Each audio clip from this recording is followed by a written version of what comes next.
Our Planet Radio.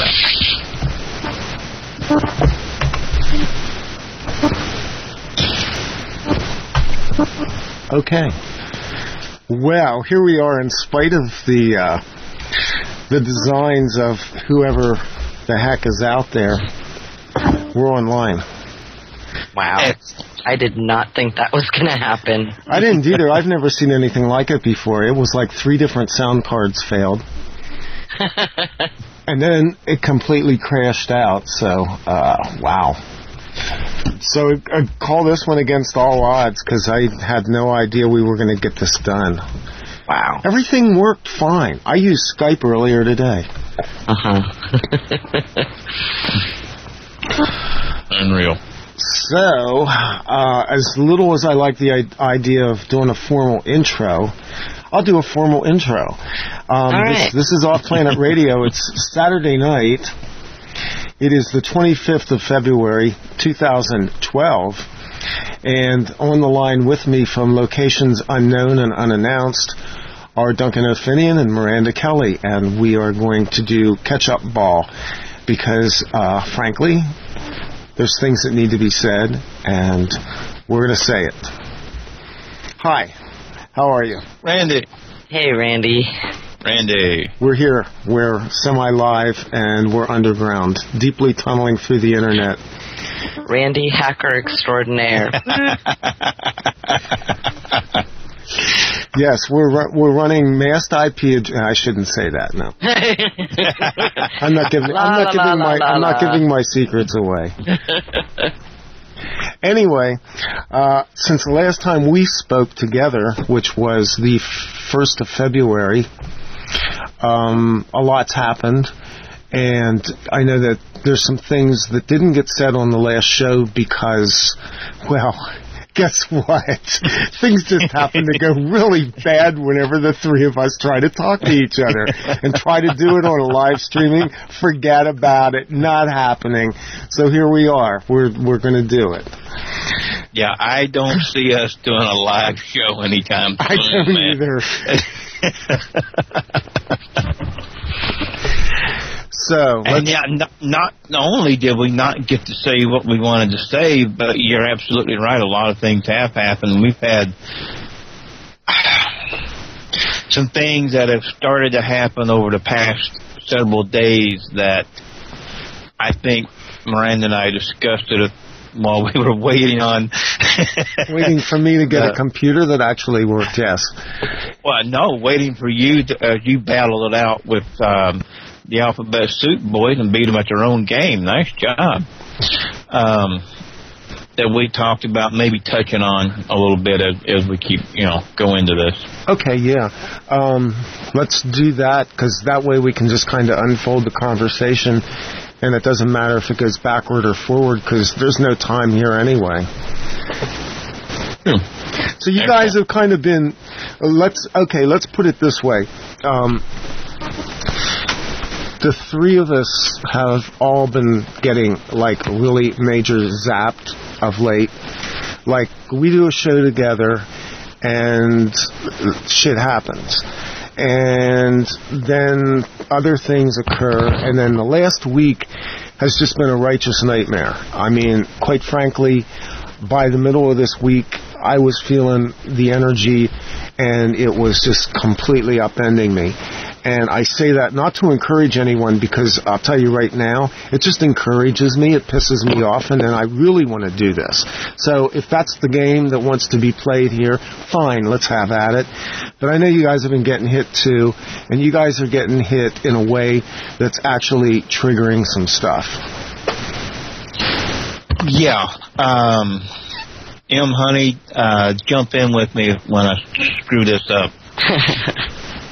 We believe that the 2 of us, Miranda and I, along with, I'm willing to bet, a lot of other people out there, are going through some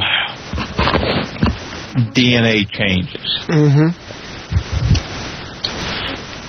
We both have been going through episodes of freezing chills. Yep. sweating like we're standing in a shower. Yes. The skin absolutely like it's on fire. Oh, God. And sometimes becoming short of breath, becoming dizzy. And it's affecting us all a little differently with the aftermath.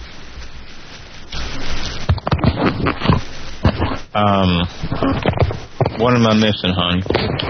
I think that pretty much covers it. Okay. Well, I think that's interesting because I hadn't connected until you said that. I was cold most of the week, beyond cold. It was warm here. On Thursday, here in the eastern United States, it hit 65 degrees. Now, it's cold again now, and we've got like 40-mile-an-hour winds going on outside. But quite frankly, I went through that, and I went through the skin thing. I said to somebody I work with the other day, I said, my skin, look at my skin. I had like prickly heat going up my arms and stuff. And I never get this. I don't have skin problems.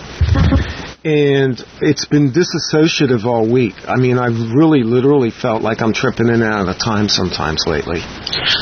Does it happen at the same time of day for you, Randy? I haven't been able to connect that. Okay. Mainly because when it happens, I can't tell. It's like all of a sudden I shift and then I'm back. And it's almost like missing time, in a sense. But it's like fragments of a second, but you have the sense that it was longer than that. And it seems to happen daytime, and it seems to happen closer to noontime or early afternoon, as nearly as I can tell. For me. And I've experienced it 3 times this week. And when it happens, it's just, you go, whoa, and then you go, wait a minute. Okay. All right, I'm here. And it's like such a momentary shift, but there's like a visual shift and a perceptual shift and this feeling like time dropped off. And it's like it feels like more time elapsed than actually did. It's like much longer. Yep. Okay, what about ill effects afterwards? The cold, the chills are like, those are one of the things that I notice. And also, you said about shortness of breath, and I've been having that all week. And the other thing is vision. I have vision problems. I don't wear glasses at all. I have extraordinarily good eyes. And my vision would like blink in and out, where I can't see close up, and where I look up, and it's hazy on the distant optical field. Okay, like I said, it's the same thing, but it's affecting each of us just a little bit differently. Yes, because I know with Miranda, she's expelling some things. With me, it's increasing some physical attributes.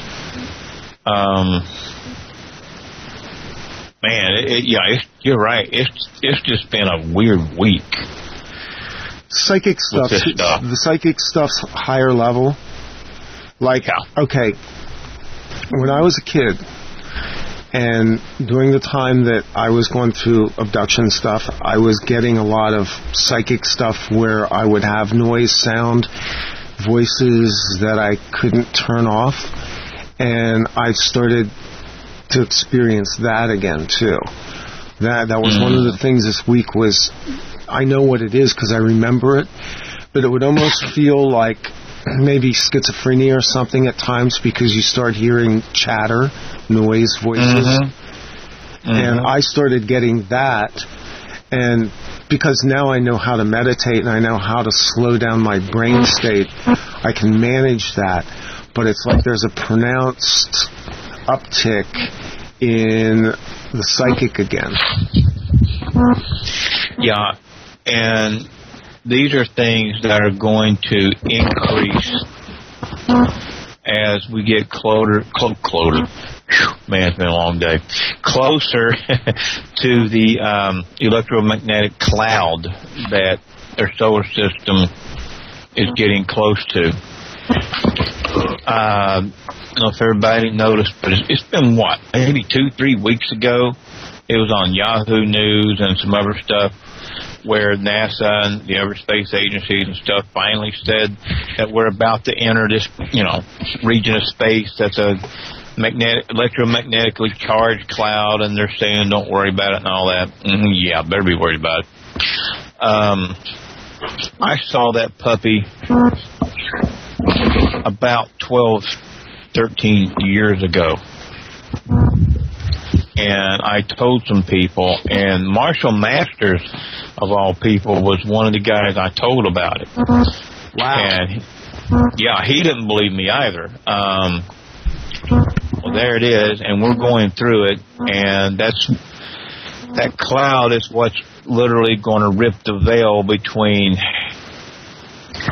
our reality, our dimension, and spirit world, spirit dimension. So people are going to start seeing and hearing and feeling a whole lot more. Yeah, and I think seeing is going to be a big part of it, too. I think people are going to begin to have what they think's maybe a walking hallucination. Yeah. Because of the shift in the rift, so to speak, but it's really what they're seeing is real. And I'm expecting that some people, because a lot of people have not been prepared for this, they're going to get the uptick that we've been getting. And it's literally going to drive them insane because they're not going to know how to manage it. Yeah, you took the words right out of my mouth. The common everyday Joe and Jane are going to start going through what we've been going through since the day we were born. This stuff is nothing new to us. But most, 99% of the people out there, when they start seeing things, they start seeing people walk through their living rooms. Mm-hmm. And start seeing huge dark clouds floating in front of them, or hearing the sounds and voices and seeing lights and et cetera. You talk about a good chance for mass hysteria. Well, it's funny because the other day I was thinking, you just brought up an image, because I had this thought the other day about the movie The Sixth Sense, which is where you have Haley Joel Osment and Bruce Willis, and Haley Joel Osment is a little boy who is seeing, he's in the movie he's voiced as saying, "I see dead people."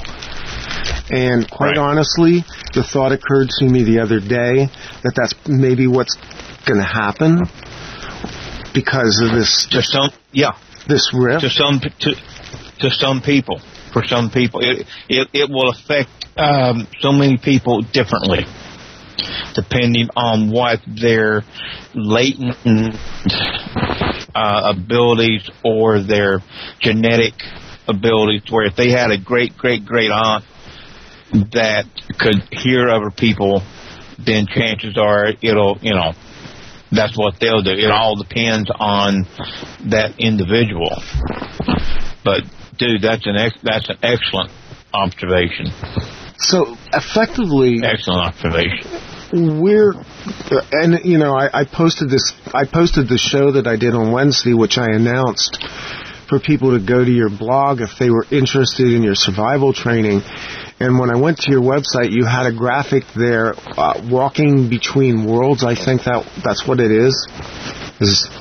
I'm trying to remember the graphic right now. And I remember looking at that and going, wow, that is completely flippy. Because that's a lot of what we're talking about. And you've talked about gray walkers, which I think is the way you characterize your mission. And in a sense, that's walking between two worlds on the middle, on the meridian between the two worlds. Exactly. And remember, I was given the name Gray Feather, which is my Cherokee name, by my grandfather. And as it was explained to me, is he said, I have one foot in this world and the other foot in the spirit world. That was his explanation of This is all the things I've always been able to see and hear and sense that no one else could. Because when I was a kid, I always thought this was normal. I thought everybody else could see the same things that I was seeing, And then when I found out, no, they couldn't, I'm like, holy crap.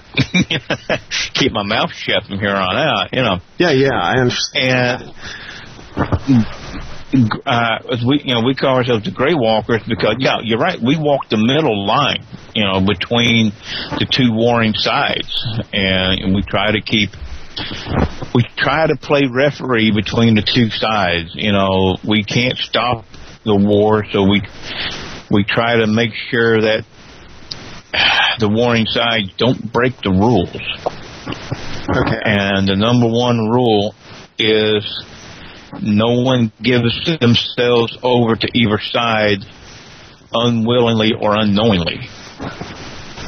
Okay, it has to be an informed, educated decision. That's the main rule that we try to enforce, and that's where Crowley comes in, and et cetera, and we'll get into that whenever you guys are ready, before they cut us off again. Miranda, tell us your impression of all of this. I'm kind of approaching it from a different angle. I didn't really have a lot of access to my abilities growing up. A lot of my abilities were mostly clairsentience, which is the knowing, which meant that I didn't get a lot of actual visuals of things. It was always just feelings or knowings, and it kind of made it hard. It kind of felt like being psychically blind sometimes, because I would know things, but I couldn't see them with my eyes.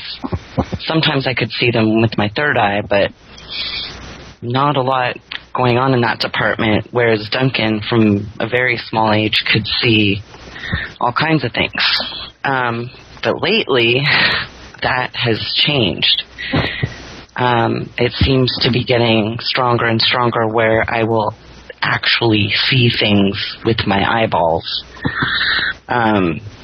which is interesting, disconcerting, occasionally terrifying, but it's helpful because, and I don't know why it's happening now. I don't know if this has to do with the way things are changing or the way my DNA is changing, but I'm able to see things that I normally wouldn't be able to see. And they're very clear. They're like, because I've always been interested in the mechanics of how that works. How does seeing things psychically work? Do you actually see it? Do you see something else? Is it That's what I was going to ask you. Is it physical, or is it occurring in the field of your visual mind? For me, I don't see things normally with my eyes open, but when I have my eyes closed, it's like my inner eyelids become a movie screen, and it's not my imagination, because I know what that is, and that feels different, and I can't see things that I imagine really with my eyes, but with this, when my eyes are closed, it's literally like a projection on the inside of my eyelids, and it's very clear, and sometimes it has a very cartoonish quality to it. So, is it okay? Yeah. Yeah, like I can see it brightened clearly. Colors and heightened contrast. Yeah, and sort of. Okay. I mean, that's the best way I can describe it. Is it's if the thing I'm looking at is a little bit animated. Like computer animation or something like that, and it's very detailed. It's not vague This is a visual I replicate a lot when I do graphics. When I do graphic art, I do this because it's what I see sometimes as well. People that look at my website will notice, because I put a lot of graphics up when I put shows up, and I do the graphics that I kind of simulate that almost unreal feeling. The colors are unreal. It's real high contrast. There's what you just said, almost computer-generated feel to it, or like an animation type? Yeah, I'm trying to think of an example to use. There's a couple I don't want to use, but one that I can think of is I was working with a woman doing sort of shamanic type healing with her because she had had some problems in the relationship department. She had wanted to date men, and it seems like every man that came into her life, she would end up pushing away somehow, or something would happen. And so I decided to take a closer look and see what was going on there. I felt like there was some past life stuff or some sort of agreement that she had made a long time ago that where she was sabotaging these relationships. And so I did some things. I, went into ceremony, and all of a sudden on the inside of my eyelids, plain as day, I see this woman being hanged, and she has like a burlap sack over her head, and it's like this horrible caricature of, X'd out eyes and a little bit of ratty yarn for hair, like a doll. And I had no idea what I was looking at, so of course I'm like, Duncan, what is this? That almost looks like a voodoo doll. Well, but it was a human. It was an actual person that had been hanged. And I guess in some of the witch trials, before they would hang them, they would parade them around and make a mockery of them. And they would make these silly hoods, these grotesque hoods with sort of doll-like designs on them. And so this woman, the ghost of this woman who had been hanged for witchcraft, had attached herself to this woman and was trying to protect her by keeping men who she saw as bad and evil away from her.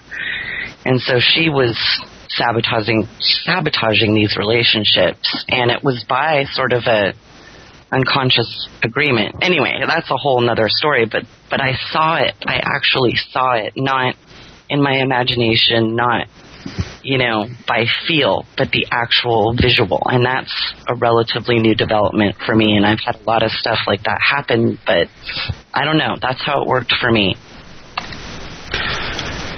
How about memories? Are you getting any new memory connections back as a result of any of this?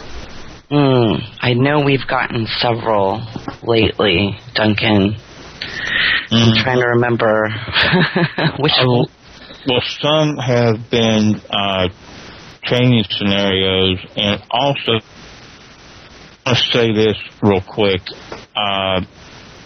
Miranda sells herself short a little bit from time to time.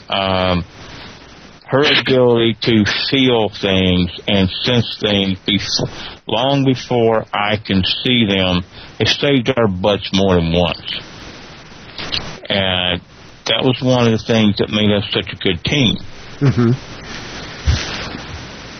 But as far as memories and stuff, I guess, some of the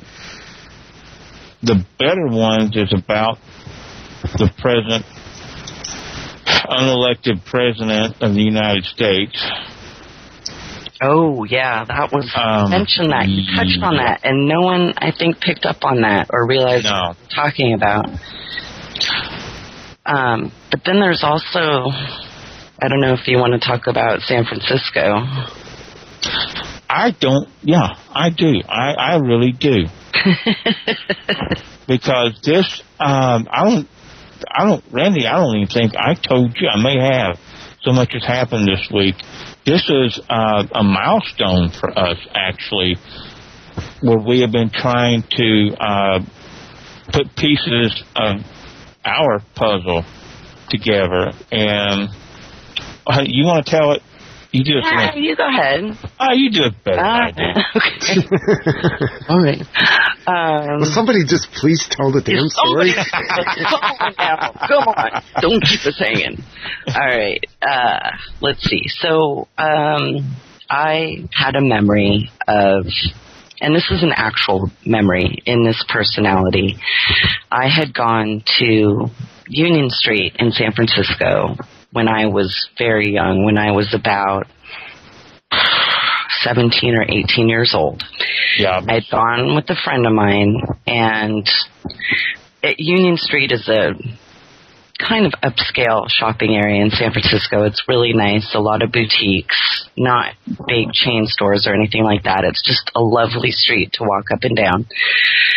So she had taken me to this vintage jewelry store, and my memory was that I had gone into the store and met one of the ladies who worked there and told her that I had a fiance in the military who was away, and I was just sort of pre-screening engagement rings. Uh-huh. And so she, here I am, this 18-year-old girl, and she treated me very kindly. I'm sure she looked at me and saw either I was full of crap or, didn't have any money. But she was so nice, and she brought out all these rings, and I tried one on, and I fell in love with it, and it was this beautiful vintage engagement ring, and I think she even put it on hold for me. Anyway, that's all that I remembered of the incident. I didn't know who I was then. I didn't know that I had other personalities. I thought I had just done it on a whim. Mm-hmm. But in looking back, I think I may have switched a little bit. I think my fake boyfriend in the military was Duncan. And, Duncan remembers picking up a ring for me. I remember picking up the ring, and also across the street. Yes. Down just a little bit is where I remembered I would pick her up her senior year of high school. I would pick her up on a motorcycle. She would cut school, and we would go to Union Street, where they had this fantastic deli with, the seating outside on the sidewalk. Mm-hmm. And lo and behold, these two shops, the deli and the jewelry shop, were darn near side by side across the street. Mm-hmm. Well, and we didn't know if it was real, if they existed, if that actually happened. I have one memory and one personality, but I don't know about stuff in the other personality that we did. But when we were in San Francisco, we went to Union Street. So that's 20-some years ago that this happened. But as soon as we walked up to Union Street from the parking garage, boom, there's the vintage jewelry store. And so we went in, talked to the lady who was working there. I described the woman to her from 20 years ago, and she said, "Oh, yeah, that's the owner of this store."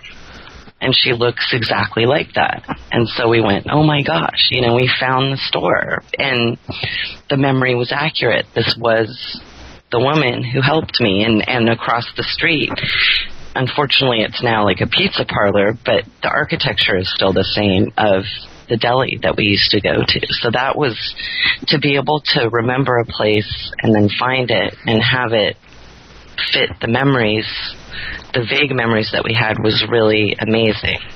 It was really, really cool. Wow.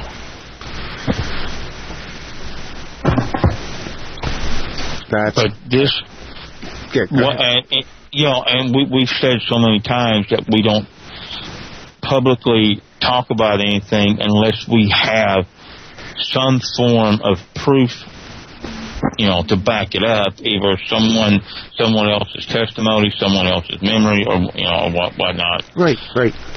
But to walk into a place and have two separate memories on the same street, be confirmed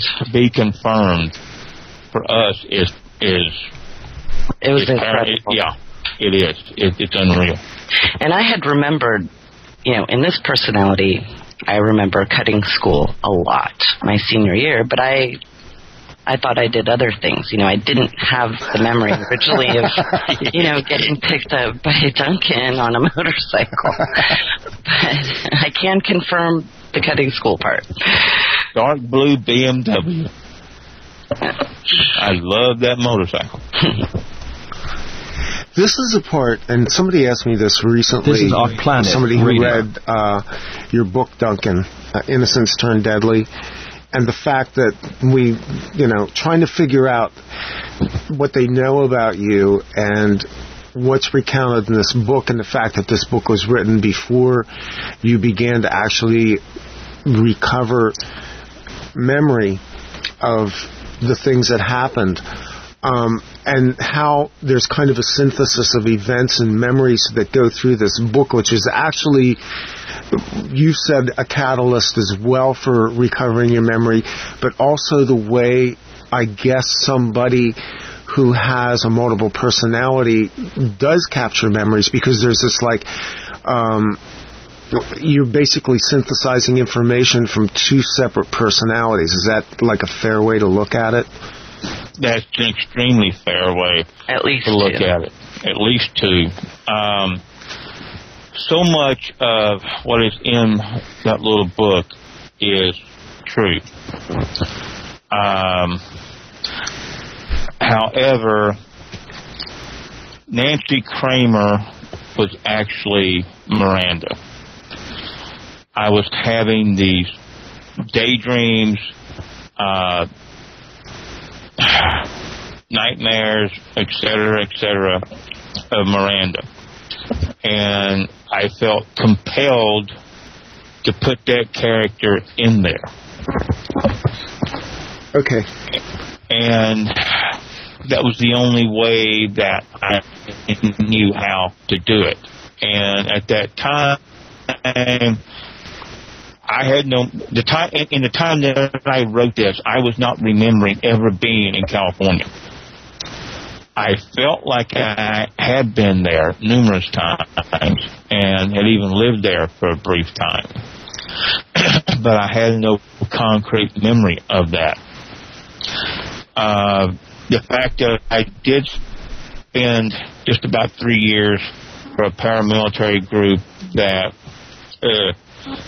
supposedly fought the war on drugs, enclosed laugh, is all true.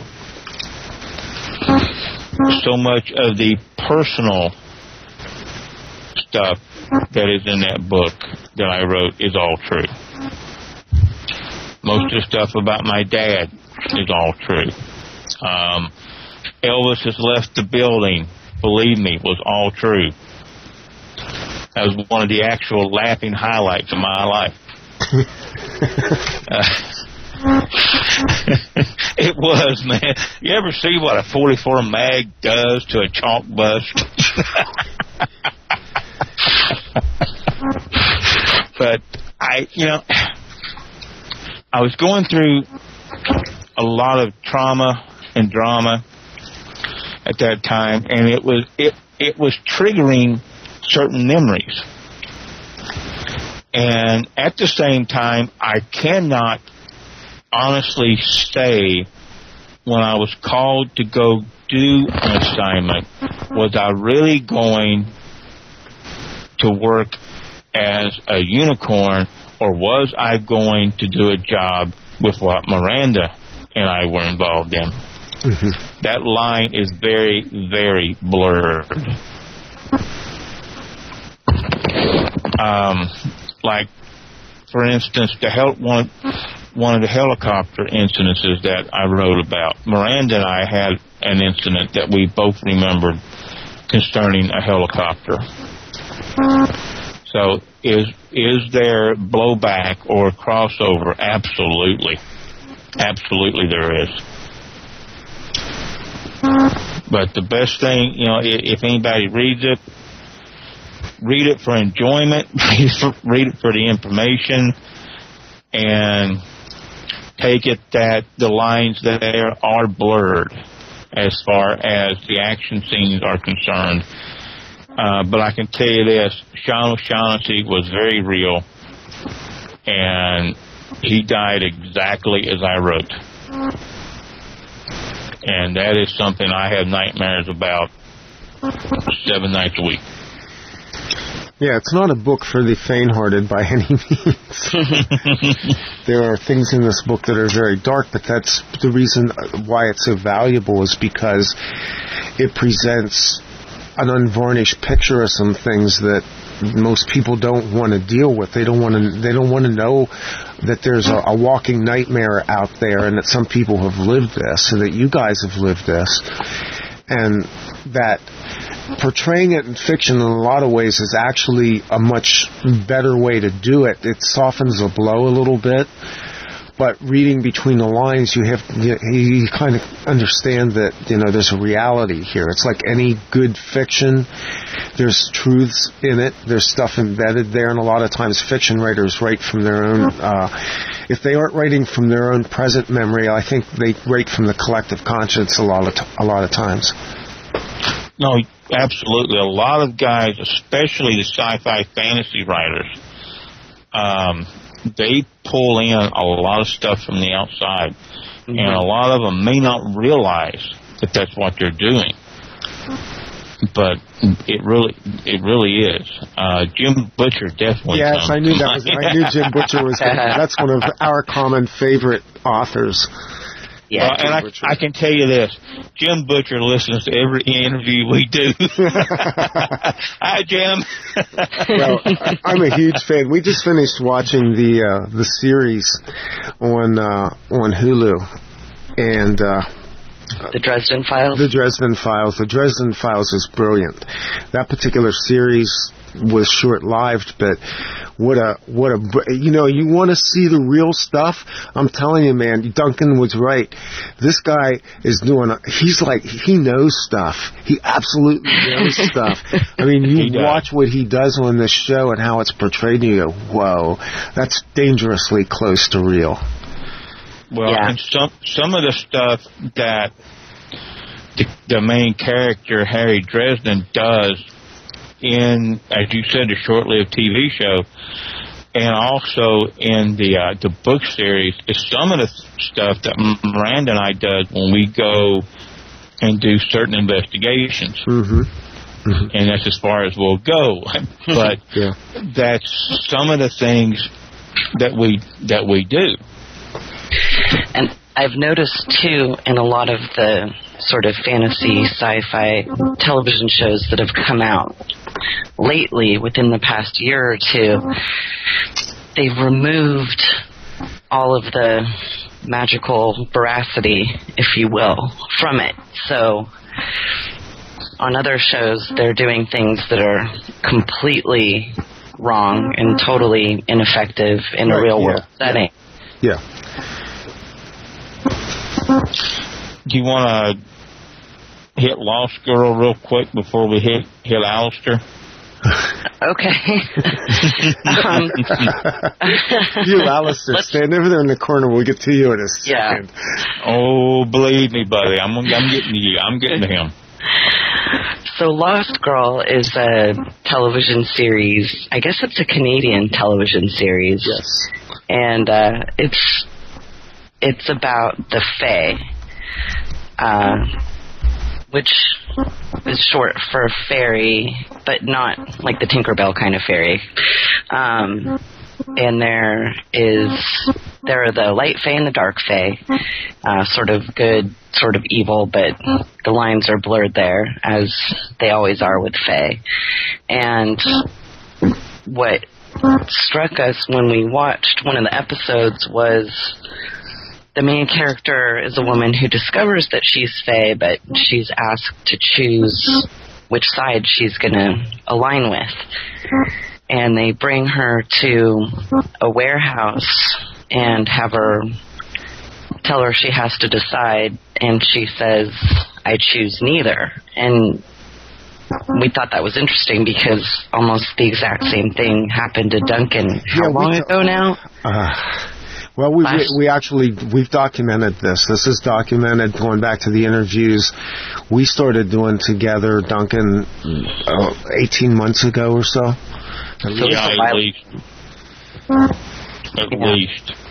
And as Miranda said on the show, the lines between the dark and the light are so blurred, you don't know which side is really dark, which side is really good. And that's exactly the way it is. You have these two sides at war with each other, and you have the human race in the middle. Both sides use the human race in their battles. And here comes this person who is basically shanghaied, taken into a warehouse, and my God, that is so reminiscent, and told, you got to choose one side or the other, and she says, I choose neither, I choose humans. I'll fight for the humans. And so now you've got both sides waiting to just tear her apart. And again, that or is trying to recruit her. Exactly. I saw that and I almost fell out of my chair. Right, because this is obviously meant to be supposedly fantasy or fiction or allegorical or whatever, but in Duncan's real, true experience, he had virtually the identical thing happen to him. And it gets really difficult when we're talking about myth, legend, and fantasy, because a lot of people are waking up to the fact that a lot of this stuff is actually real. Maybe not in the exact same form that it's portrayed, but very closely. And so it gets difficult to talk about because we're not talking allegorically with Duncan's experience. This was as crazy as it may sound to some people, this was an actual experience that Duncan had. This wasn't a dream. It wasn't a vision. It happened here in this timeline, in the physical. Mm-hmm. And I have had, as Miranda said, both sides trying to recruit. I've had both sides before and after try to recruit me. I've been offered money. I've been offered power.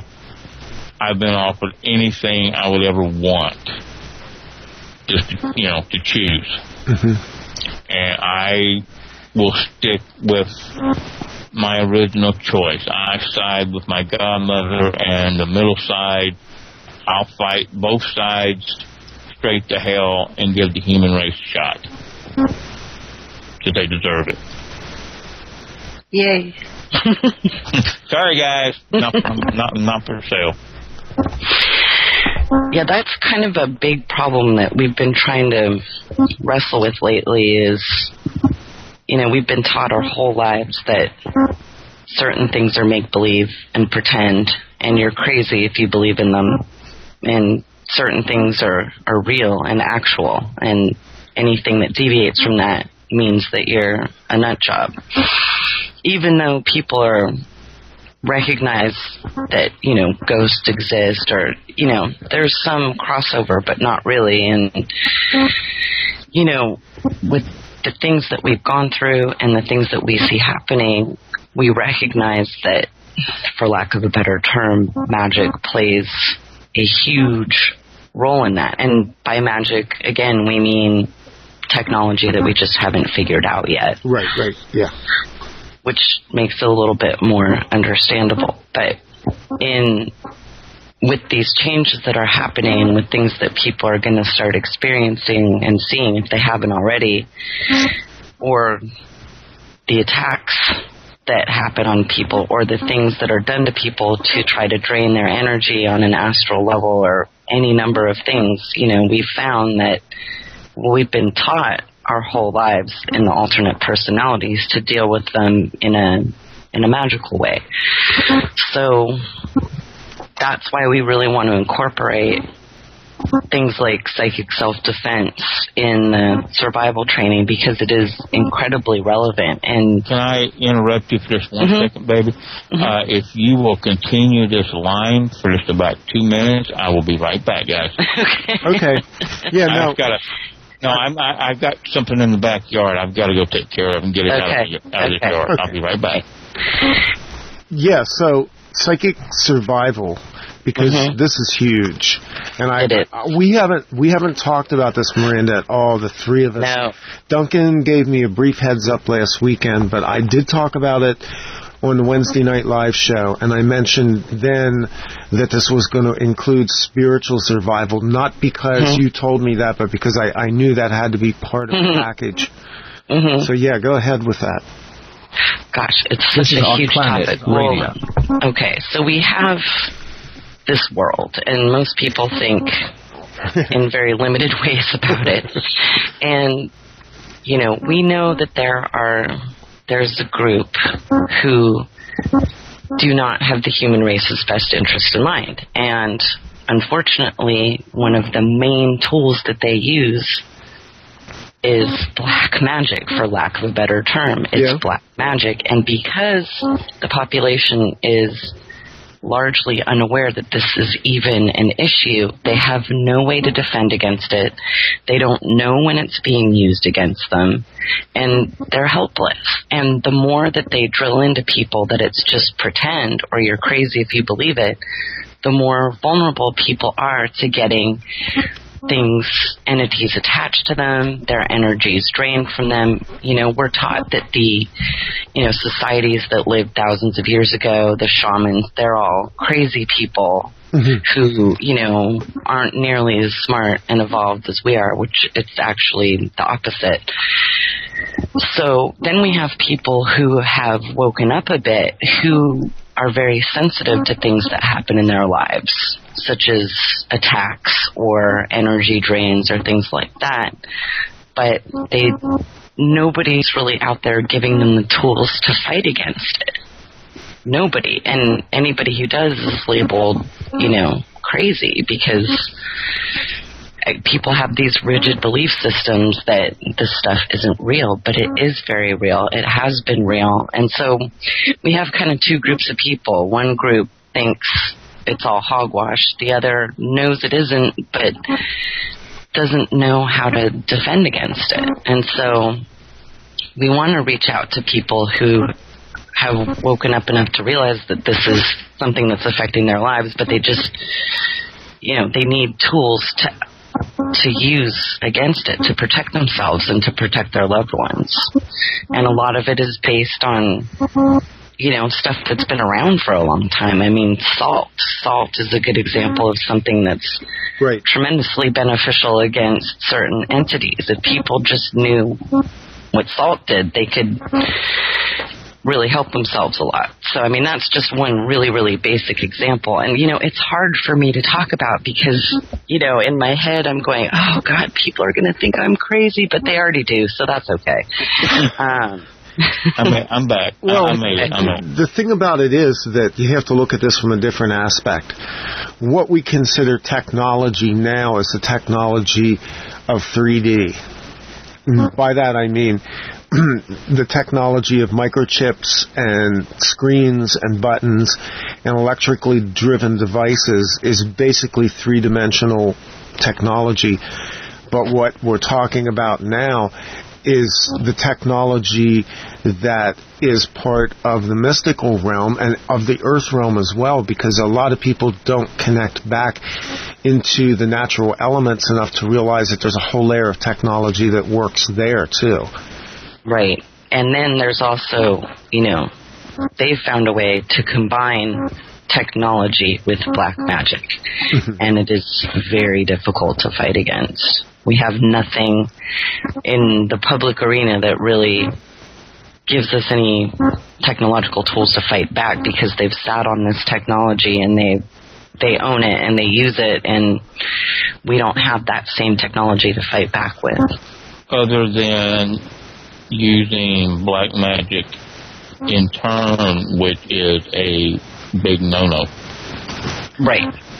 Okay. Right. I'm going to go here for a minute. Just something that's been, and this has been a wild week, and so people can think I'm nuts too, but this is kind of a transparent conversation. I'm getting visuals lately of drones, and I mean drones here. And I'm also seeing that one of the things we got to learn to do is be able to neutralize these things I'm talking psychic warfare, basically. Because they're talking about using the drones overseas. Well, they're coming here.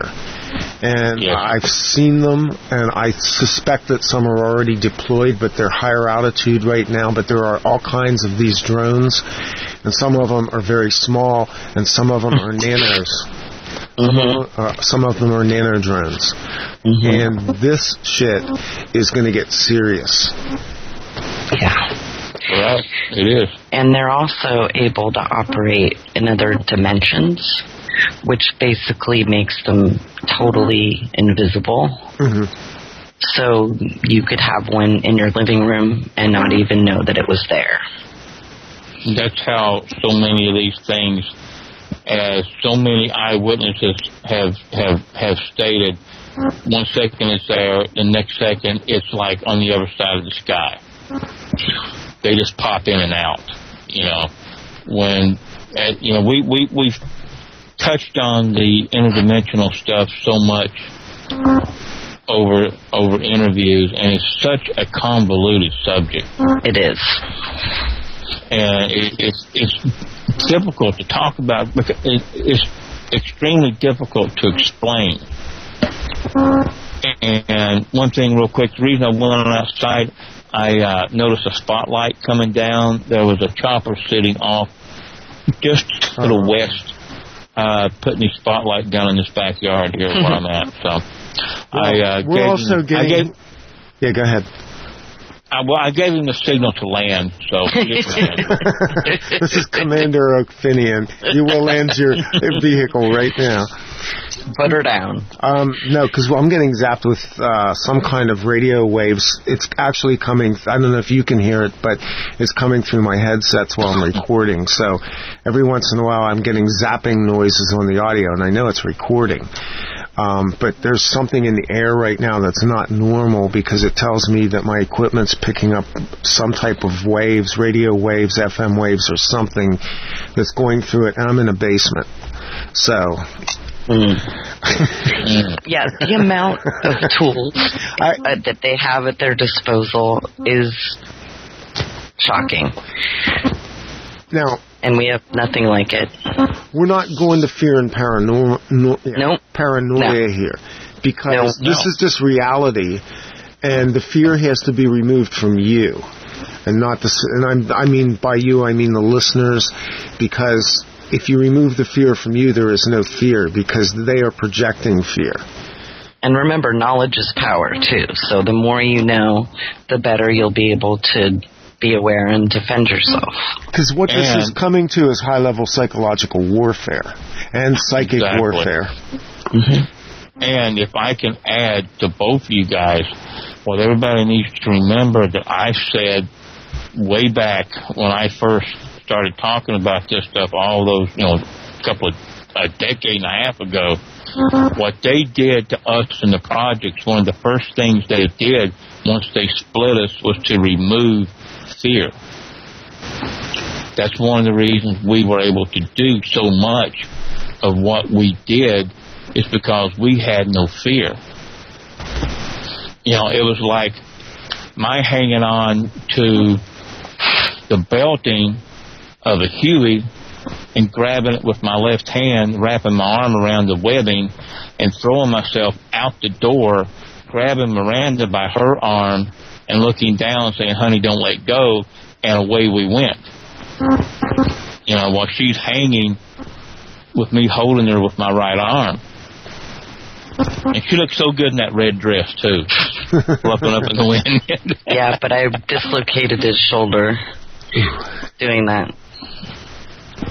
Yeah, but you didn't let go. No, I didn't. I held on. But that's what we mean. They removed all fear from us.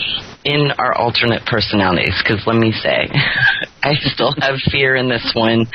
I see a moth and I'm like, ah! So yeah, I wish it crossed over into this personality, but unfortunately it doesn't all the time, so.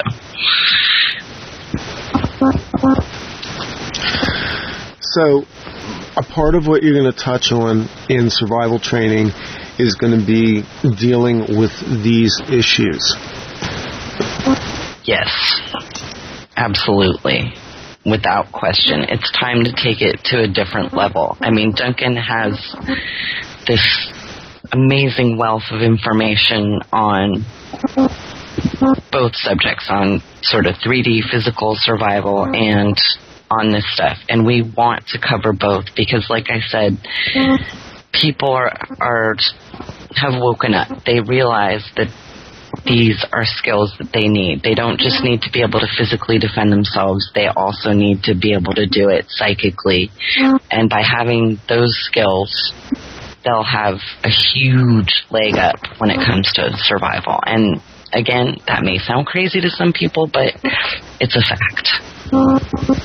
Well, it was, I guess, Rudyard Kipling that said in the poem, if you can keep your head when everyone around you is losing theirs. And the poetic line in that is, then my son, you are a man. Well, reframe that a little bit and say that when you're able to keep your head together and everybody else is flipping out, you will stand up and become a leader when people are basically completely zombied. Yeah. Oh, thank you. Because that is one of the things. You just took the whole first part of my speech. Oh, I'm sorry. But we're so linked. I know. Man, what about that? What I wanted to do is Friday, when we first go into the facility, when we were getting ready to start, I had a little 5-minute speech. Not prepared, just, a couple of lines. But one of the things that I wanted to say, and I'll say now to everybody that's listening, that's even thinking about taking part in this 3-day event, we're not bringing people together to make followers. We're bringing people together to create leaders. That's the whole message, the whole meaning, the whole reason of why we're doing this whole thing, is to create and make leaders. And nor are you bringing people together, I'm going to go here, nor are you bringing people together to be entertained, to be amused, to be fascinated, to sit around and kvetch and bitch and complain about what they hear or don't hear in terms of, quote, new information, because I'll just say this. This is the footnote to the entire Project Camelot saga that I've lived through for 2 weeks now. Is you people need to wake up and pull your heads out of your asses and realize that you're being entertained to death with programs that give you all this scary information and don't give you strategies. And that's where we turn the corner on all this. And it was like I was supposed to do this. I was supposed to walk through this whole Bill Wood saga for some reason, and I hated it, and I hated writing about it, and I got zapped because of it this week. Thank you. And I will turn the power back to you, my friend. But the thing about it is, this is reality, and you don't have a lot of time left to sit around and discuss whether the ETs are friendly or not. Forget about that. Forget about the fact that you have unreliable information. You do, because it was seeded out there. A lot of what you're hearing on the internet is being seeded to you right now to keep you confused. So the only clarity you get is in knowing who you are and how you're going to walk when the big stuff comes down. Well said. Absolutely. One other thing with the seminar that we're going to do, as Randy, you just said, it's not to sit around and joke and have fun and whatnot. I got news for everybody. 2 hours after we start, you're going to want to leave. It ain't going to be no walk in the park. It's not going to be a picnic. But at the same time, it's not going to be Marine Corps basics.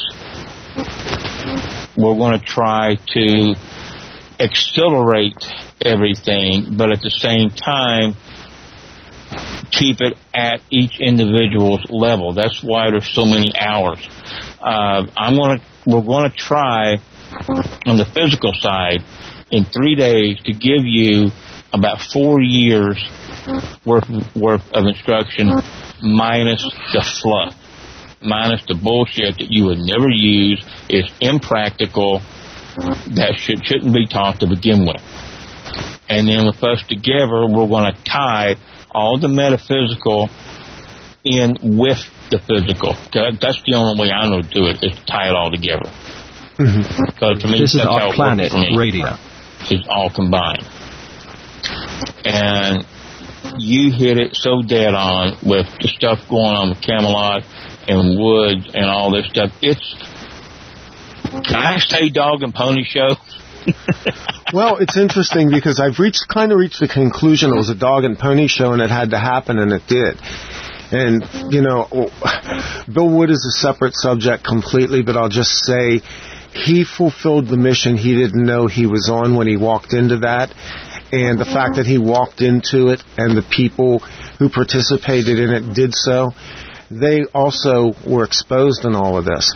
So there was like this really interesting dynamic that started to happen. And this is also part of that whole acceleration process too. I don't think duplicity and lies and BS are going to stand much longer. And I think the discernment level's going up with the people who really count on this planet. And that's not to say that every human life is valuable, but there are people who are going to stand up and be counted. And part of your training, as I understand it, and part of what I even see is just the overall mission, and it's changing, with us is largely to turn that corner and not continue to be the same old. Exactly. Now, if you don't mind sticking with Bill Woods for a moment, we can get this out of the way. Sure. Yep. He and I have had a couple of email correspondences. Good.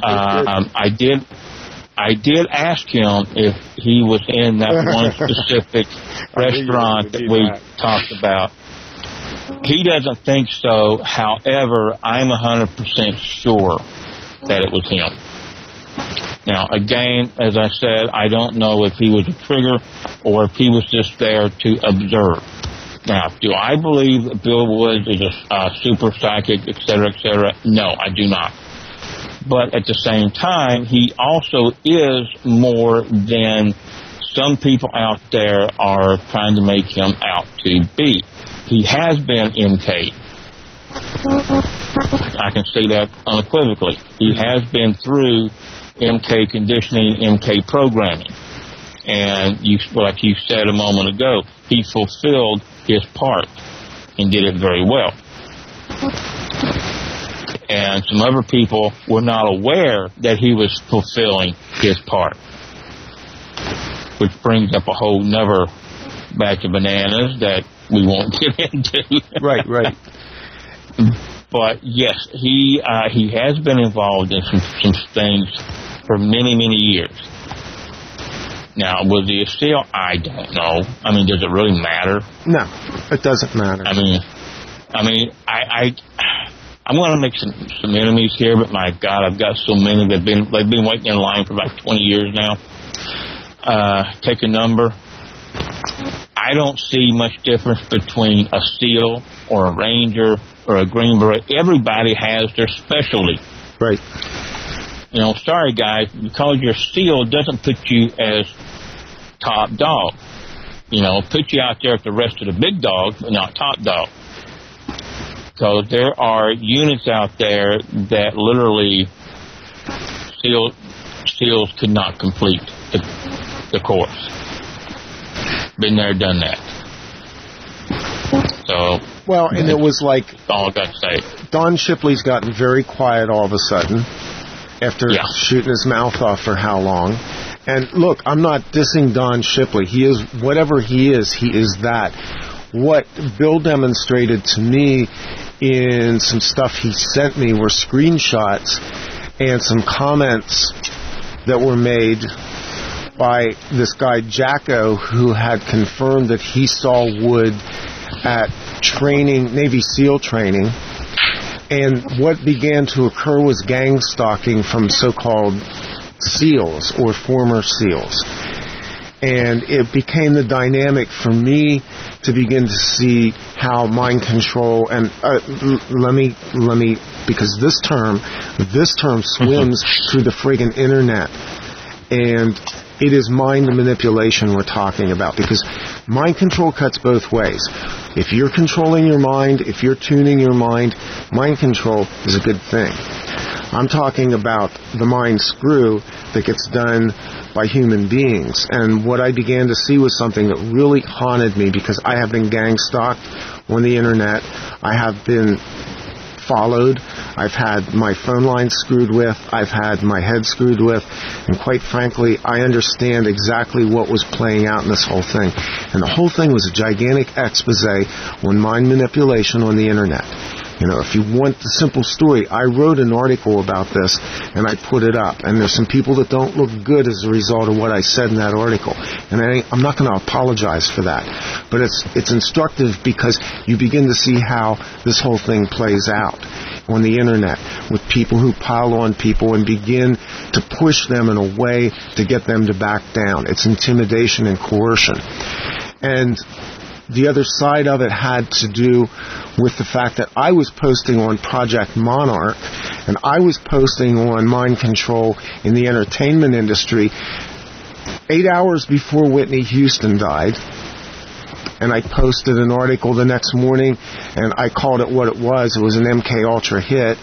And within 2 hours, on the opposite side of the country, another broadcaster made the exact same statement, and I captured it on audio. It's Adam Curry, who does No Agenda. And so there was a lot of memes that were actually, this is the weirdness of this whole thing. There's all these memes that are just folding into each other right now. So the whole mind control thing is riffing through the internet right now, and it's being used as a weapon by certain people, as a bludgeon against people when they don't say what these people want them to say or perform the way they think they could perform. So you've got mind control on all these levels, and part of what Bill was doing, along with Eva, who was on the last Camelot interview that they did, and they basically got shut out of talking about a lot of this stuff, was talking about the sexual coercion that goes on in the military. So you've got all of this stuff that's just kind of folded into this whole mind control meme right now, that if you are perceptive and if you watch what's actually happening, you're getting a lesson in mind control on the internet and via the gang stalking that goes on, and you're also getting a real deep picture right now into what these projects like Monarch were doing and what the entertainment industry actually is. That's pretty much dead on accurate. I didn't mean to grandstand there. It's just no, you didn't. I'm getting downloads right about this stuff, and people aren't paying attention to it because they're distracted by the obvious issues. Did Bill Wood give us good information? Is he for real? You know, what he did was for real, so everything else doesn't really matter, does it? No. And remember, this seems to be, as you were relating to, it seems to be now. This is the term to use now. Well, you're being mind controlled because you don't agree with my agenda or what I say or what I believe. 20 years ago, it was, you're insane because you don't believe. Now it's just you're being mind controlled. And to us, you know, for me, Miranda, you, and a bunch of other people out there, that's a slap in the face. It is, and I don't like being slapped in the face. Look, this is no different than mocking a crippled person or making fun of somebody who's blind. I'm sorry, you know, this steps out of compassion mode completely. And this is from people who say they're love and lighters, but I'm going like, so where was your love then exactly? Oh, that's right. You didn't have any because you were really angry and hostile and triggered over the fact that you didn't get your way. And this goes back to what we were relating earlier. We were talking about the TV show Lost Girl, with the line is so blurred between the dark and light, you can't tell where one starts and the other begins. It's the same fracking thing. So many of these love and lighters employ the same tactics as the opposition that they say they're out there fighting against every day. And it's a huge, convoluted mess. And to say someone is, to make, well, not just say, to make a flat statement that you're mind controlled, what you say is no longer trustworthy, to say something like that, man, I'd ever be kicked in the nuts. just to put it bluntly. Yeah. I'd ever just till they pull back and kick me with steel-toe boots in the nuts.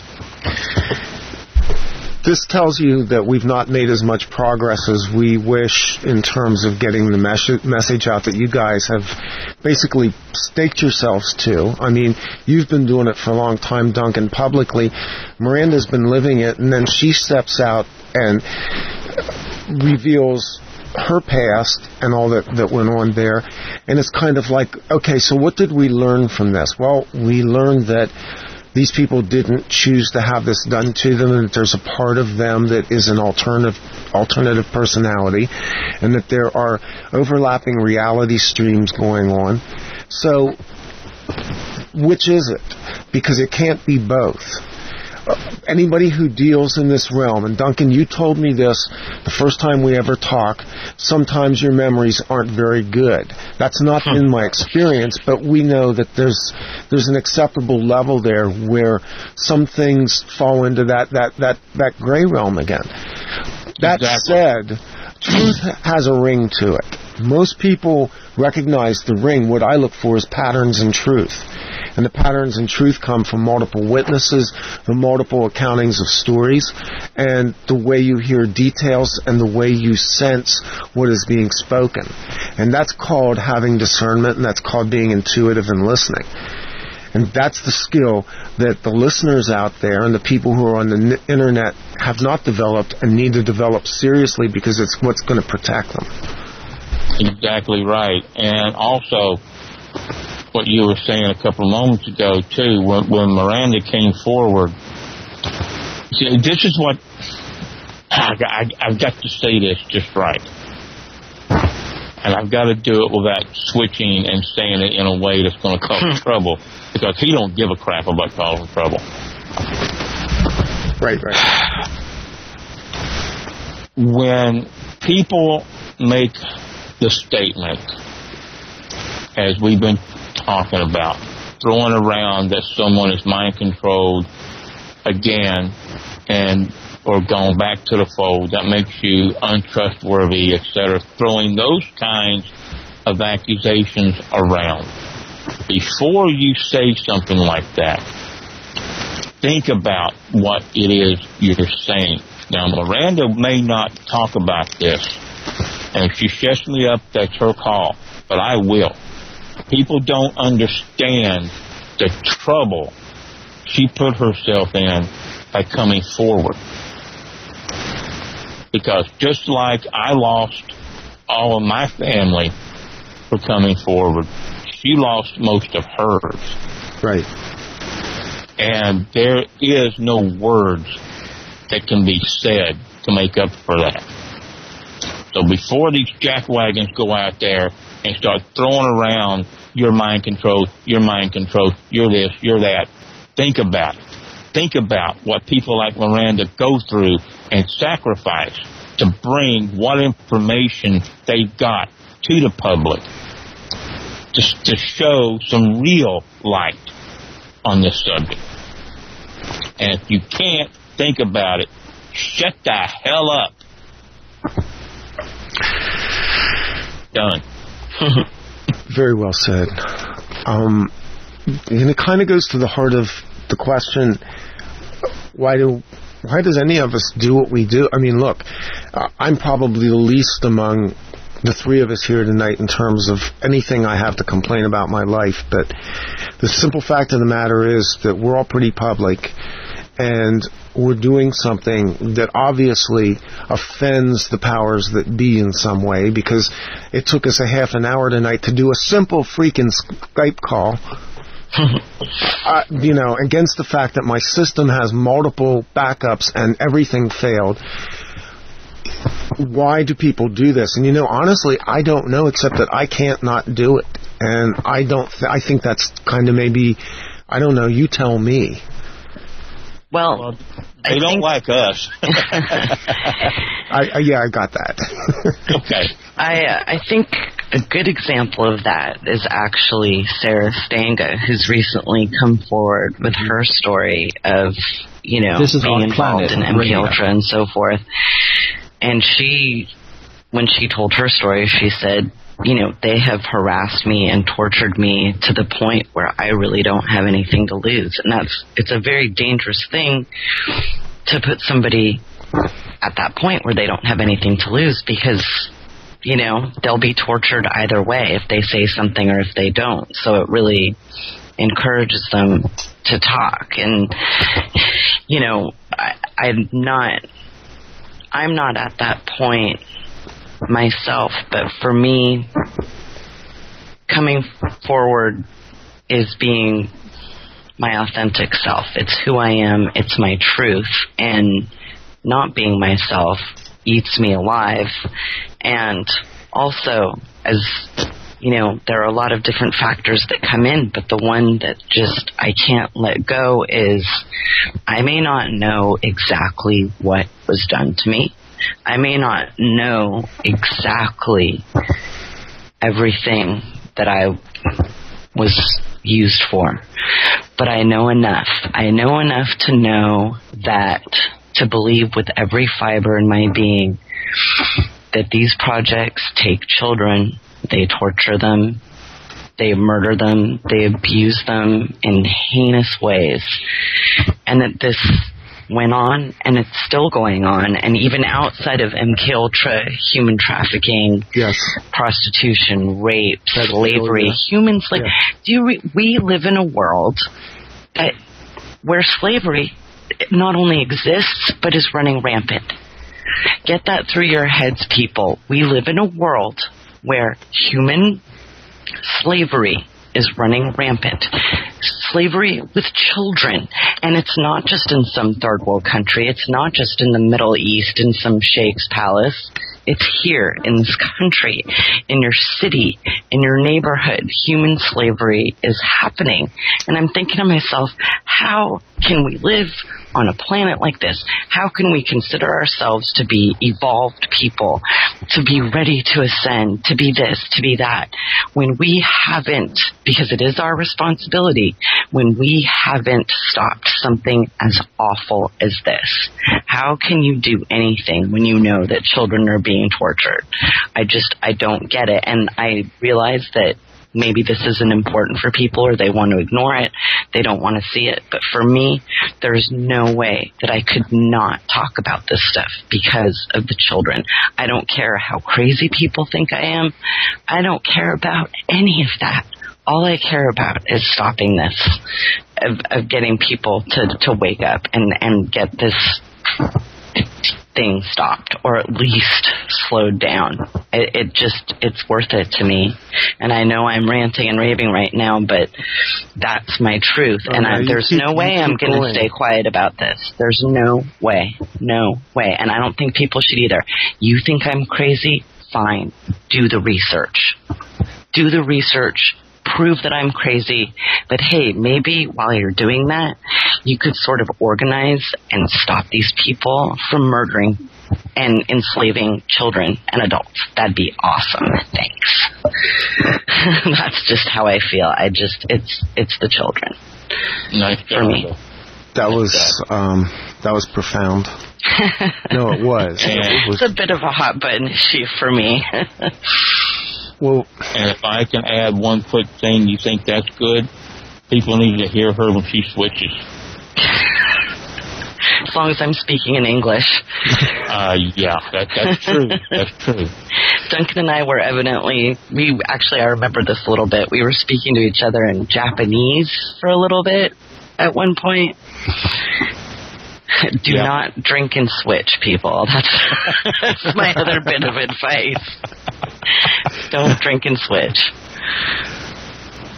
I think you defined your mission pretty well with that last round there, because here's the other thing.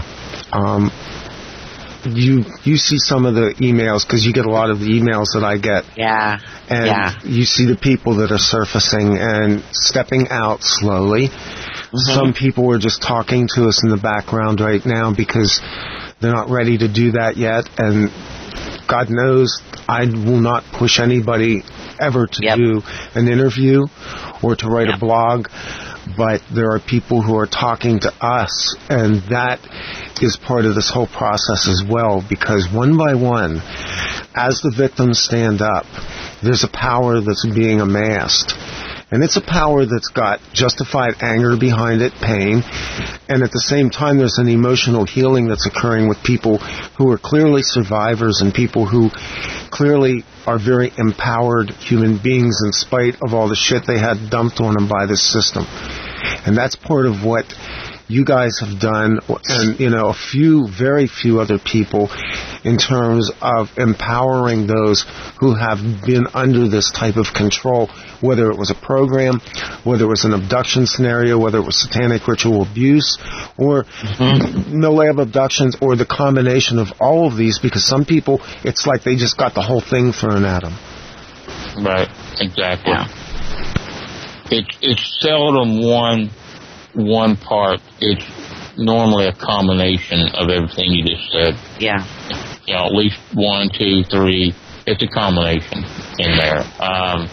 So much of the abuses in the projects like Miranda and I came out of incorporates the ritual abuse, the satanic abuse, the rituals, and on and on. So it's a big combination of things. And I like what you said, that there are people that at least are starting to talk to you, to us, and among each other. That is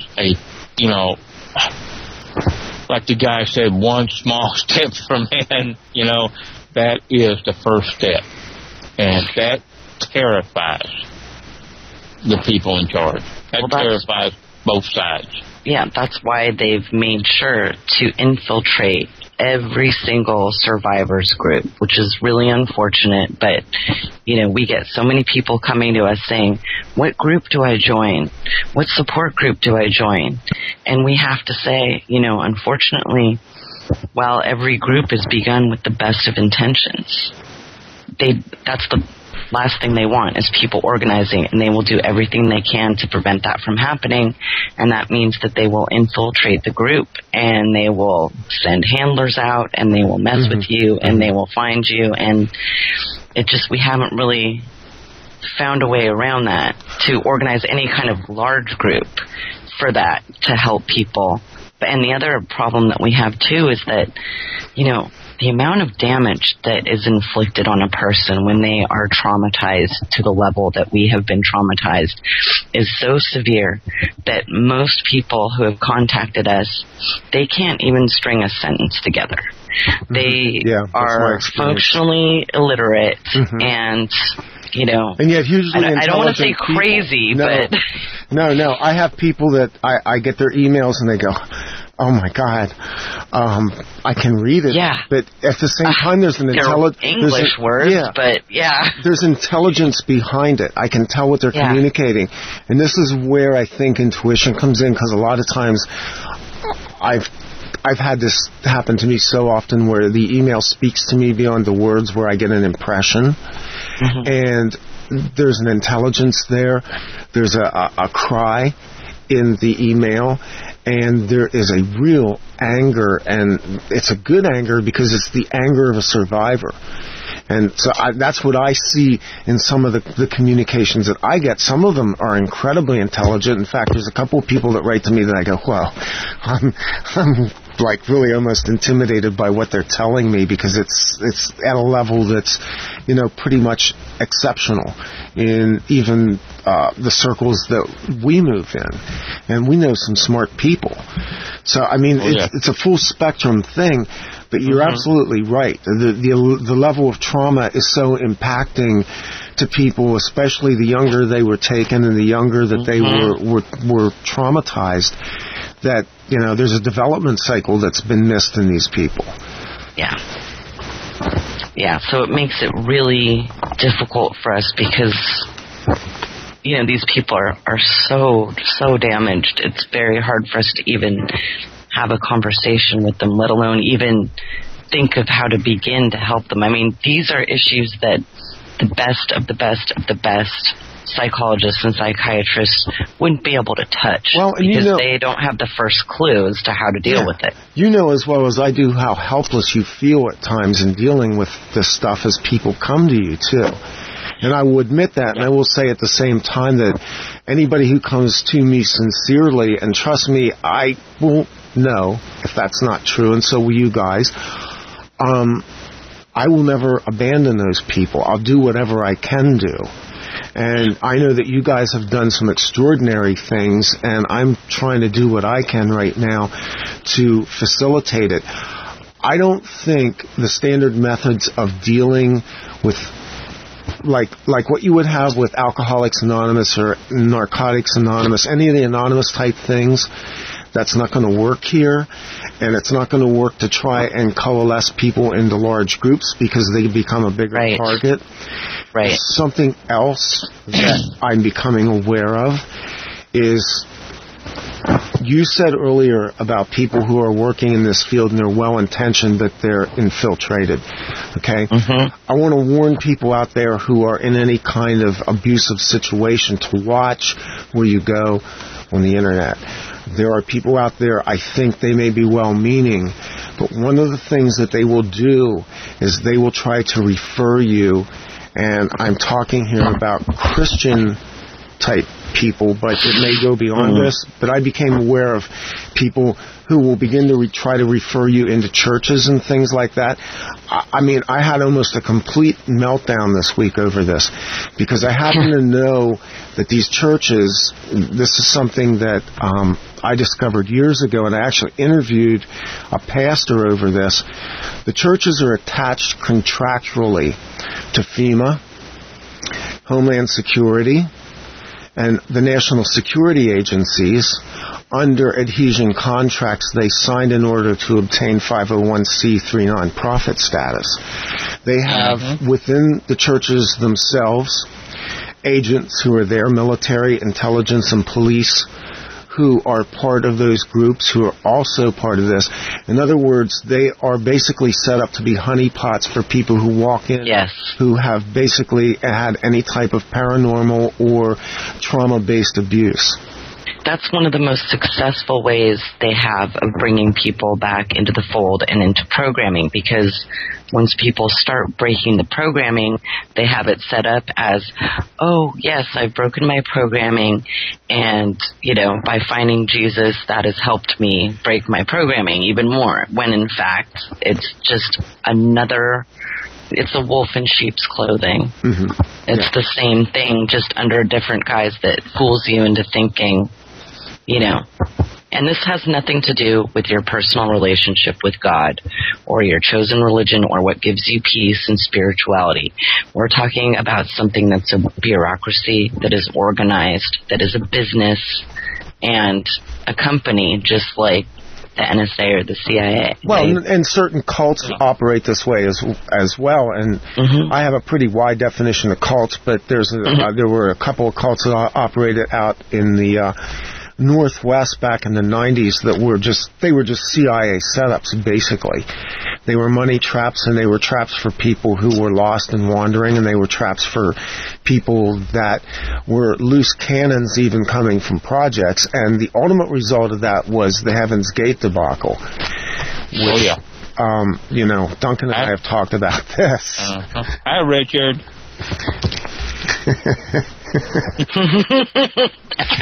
Is that you, Jack? I haven't forgotten about Richard. No. We're not done with Richard. So, I guess what I'm saying is we're not going to know how to do this structurally. We're just going to do it. And we'll be given direction to go as we go along. So anyone who listens to this, and I suspect some people will hear this that needed to hear it, and it will be an encouragement to them. Don't give up on yourself, and by all means reach out as your comfort level increases, because your healing comes when you become empowered and you begin to walk that out. There are steps that everybody needs to go through in any type of trauma recovery that just requires dealing with reality as it is, and then people like Duncan and Miranda, and to a lesser degree myself, can begin to work with you. And it won't be in a formal group setting, and it won't be done in a way that's comfortable, and it won't be done in a way that you would imagine. This is our planet radio. Taking steps is all part of a healing process. Yeah, one of the things that I've found actually with people who have been through any kind of MKUltra program is that sometimes, they have had to become so strong in order to just live their lives. Yeah. And so I found that just connecting with them, just connecting with another MK person and acknowledging what they went through is so tremendously healing to them. It's there's no way to undo all this programming. It's not the kind that we have, but just acknowledging them gives them peace and helps a lot. And again, they're very strong in a lot of ways because they've had to survive so much.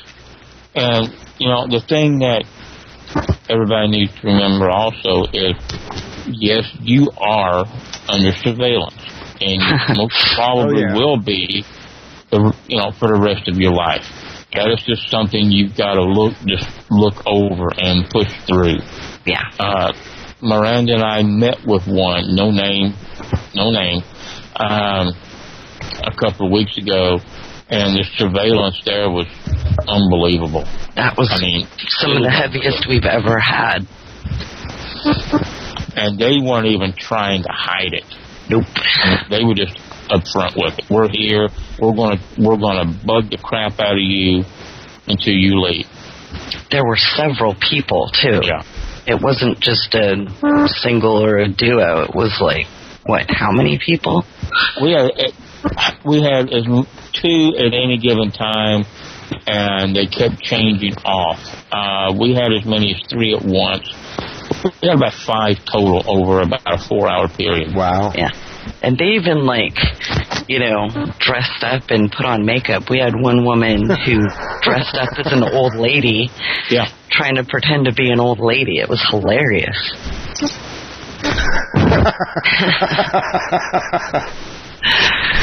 But that doesn't beat the guy taking the picture. No. This guy comes running up. It's early morning. It's foggy. It's very foggy. Okay, not a morning to be taking pictures out in a park. And I look at Miranda and the other person and I say, move now. So Miranda grabs this other person and off they go. And I go up and I meet this guy. I get right in front of this guy, man. I'm like, hey, hi, take my picture. I'm right here. So he moves and I move around in front of him. This goes on for, 4 or 5 times. He finally turns around and starts walking the other way. So we change locations. It takes him about 30 seconds to have the next player take his place. And then that one stays for about an hour. And then the next one goes inside, sits right behind Miranda, where we're outside. And this goes on and on for like 4 hours. It was unbelievable. Yeah. And this is just something that I hate to put it in such crude, narrow terms, but it's something that you just have to learn to deal with. Okay? And running from it is not an answer. You want to make one of these people go away, get them a cup of coffee and take it to them. It freaks their crap. We are all being We are all being observed, which I guess always goes back to the question, who watches the watchers? But in a digital environment, in a world where everything's connected, and as we talked about earlier, where you have the presence of drone-type surveillance equipment, I just assume I'm being watched. And the alternative is to become extremely paranoid. So you can relax with it and just go, I'm going to be who I am, and I'm going to walk out my mission, and I really don't give a flip what anybody thinks about what I say or what I do. I am what I am. And if you sanctify yourself in terms of your mission, you probably are okay. And will you be left alone? I don't know. But the bottom line is, it's not a paranoid thing. It's just that we have to face up to the fact that at different levels, anywhere from just the minor inconvenience of having Google cache all of your emails to the fact that your phones are tapped or that you are being spied on with surveillance or helicopters flying over your house, is all just part of the package with living in the type of world that we live in right now. Oh, I'll say something I said 20 years ago. If you ain't paranoid, you ain't paying attention. If you want to become paranoid, just pay attention to everything around you for about a week. You will become paranoid. Yeah, and then if you lock in on another level of it, you're going to start seeing things in people you really don't like. They start to manifest, and it's like really weird stuff happens. I've watched people switch on me. I mean, I've had, I don't know, something that's not human walk up and say hi to me at an outdoor cafe. It's kind of like, the hybrid on the airplane. I mean, after a while, it's beyond paranoia. It's like, whew, man, pull back the curtains for a few minutes here. I need to go get a drink. Yeah. The movie of Constantine, and the part where he's explaining to the cop and they're showing the flashback, he's on the bus. That's our lives. That's our lives. If people want to understand what we see that most people don't see, just watch that part of the movie. And see, that's coming to a planet near you very soon. In fact, it's here. A lot of people maybe aren't. We talked about this the first part of the show, and I don't know why, but I keep going back to this. That as we go through this shift, we are going to begin to see heightened manifestation of that kind of phenomena, and people are just not geared yet towards dealing with it as a reality. They're going to be like, time to get that prescription changed up again. Yeah. Get that dosage elevated to those 75 milligrams. Oh, psychiatry is going to do great, and the pharmaceutical industry, gangbusters. Oh, yeah. Yeah, one thing that we've noticed happening more and more is something called overshadowing.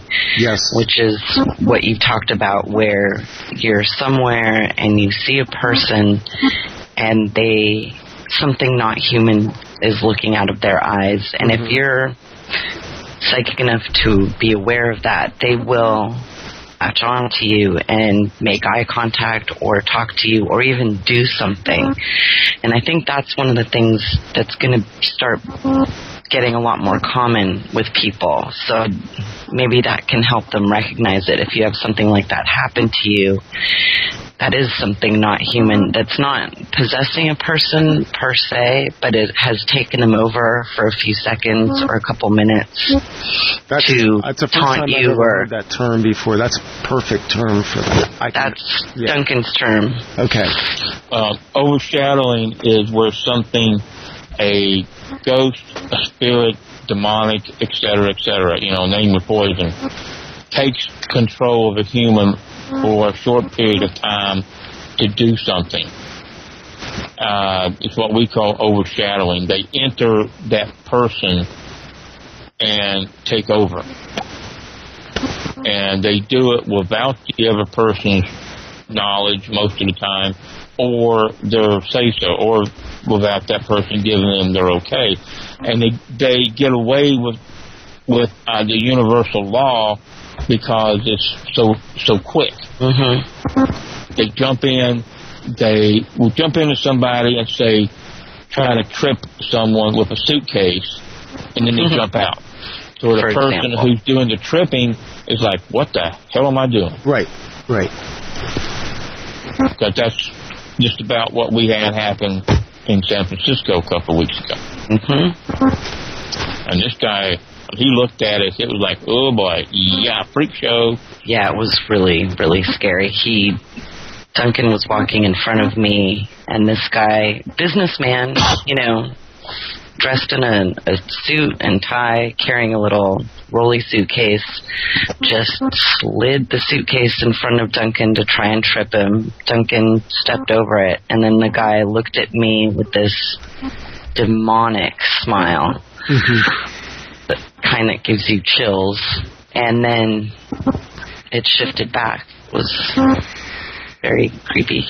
I noticed you say Duncan stepped over it. Okay, here's a key I'll just throw out, something that I still am working on practicing actively, and that is being very aware of your surroundings, very vigilant of what's going on a moment-by-moment basis, because when you experience a time shift, it makes you aware that you have to ground back to something, and my trick is basically to ground back to my physical reality, which means I may put my hand in front of my face, or I may grab and pinch myself, or I'll do some physical movement to ground myself back into the situation. And so it's like a constant vigilant thing, because a lot of times we walk around, we're kind of subconsciously in another state. We don't realize it. And that state is also a state where you can be taken over, plus the fact you can be distracted just long enough for something like that to occur. Yeah. Right. Yeah, when you get followed all the time, you tend to do that all the time, I guess.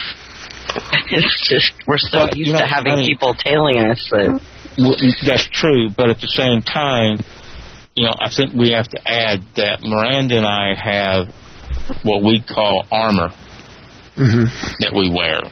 Certain talismans, protection, bracelets, necklaces, crystals, tattoos, etc., and they definitely help. Yes. We have had dark entities attack us, and where we would be playing defense, the crystals in our pockets will turn black. Yeah. And just that energy. And again, this is something that has not been part of our culture. We're taught from a really young age that this is make-believe, and that you can't use silver to protect yourself because that's just silly and crazy. But when you do it and it actually works, it's not so crazy. Yeah. And that's a very, very good lead-in to Alistair. Here we go. Alistair. Before we